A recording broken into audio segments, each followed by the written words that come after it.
নমস্কার বন্ধুরা, আমরা চলে এসেছি আর একটা নতুন রেসিপি নিয়ে। আজকে আমরা তৈরি করছি বম।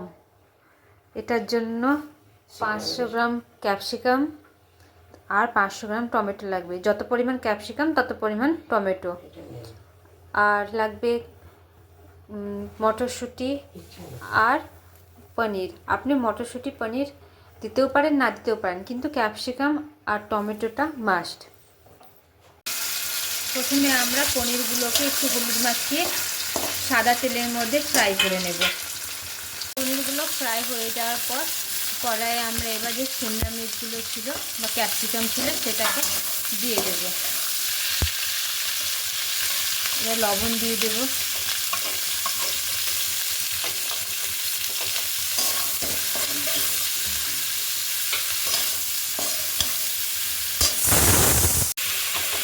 হলুদ দিয়ে দেব, খুব সামান্য পরিমাণে হলুদ। এবার যে টমেটোগুলো ছিল সেই টমেটোগুলো দিয়ে দেবো।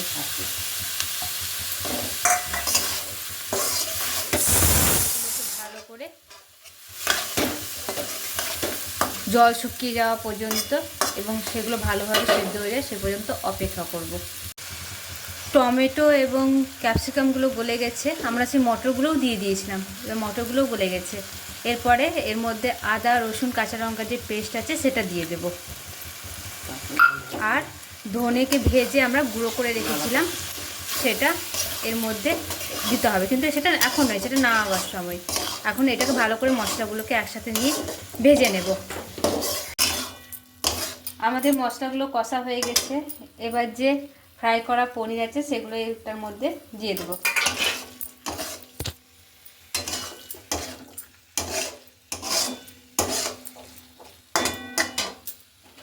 এবার যে ধনে গুঁড়োটা আছে সেটার মধ্যে ছড়িয়ে দেব। এটা কিন্তু ভেজে গুঁড়ো করা হয়েছে ধনেটাকে।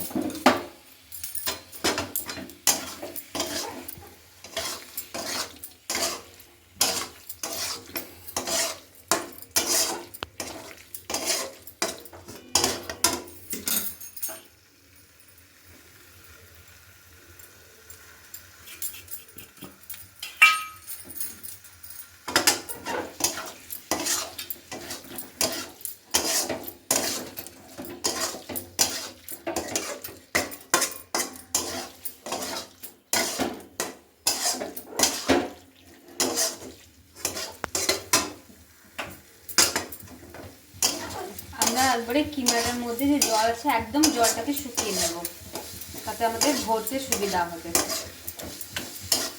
দেখেন আমাদের জল একবারে শুকিয়ে গেছে। এইভাবে আমাদের বমের কিমা তৈরি।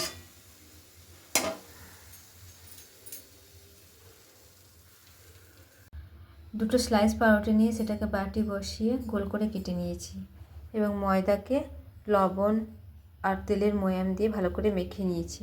এবার সেটা থেকে কিছুটা ময়দা নিয়ে রুটির মতো করে গোল করে বেলে নিয়েছি।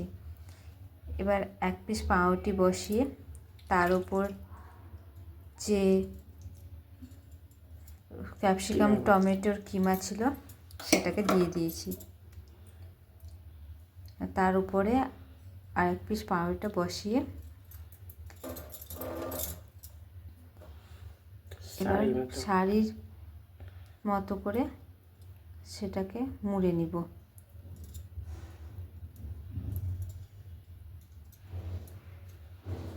যেমন করে শাড়ির কুচি করা হয় সেরকম করে।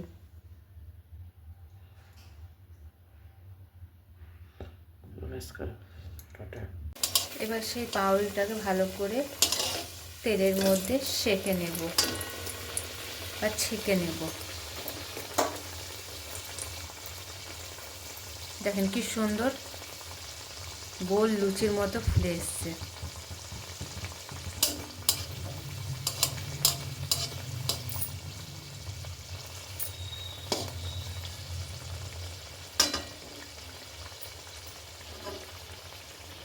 এরকম গোল্ডেন ব্রাউন হয়ে গেলে এটা এবার তেল থেকে তুলে নেব। দেখতে শব্দই বুঝতে পারছেন কত বেশি এটা কুরকুরে কুড়মুড়ে হয়েছে। দেখুন ফ্রেন্ডস, এটা খুব টেস্টি একটা স্ন্যাক্স হিসাবে আপনি খেতে পারেন। আর শীতকালে এরকম ভাজাভাজি খেতে তো ভালোই লাগে। তা আপনারাও খান এবং পরিজনকে খাওয়ান, এবং কেমন লাগলো সেটা কমেন্টে অবশ্যই বলে যাবেন। নমস্কার।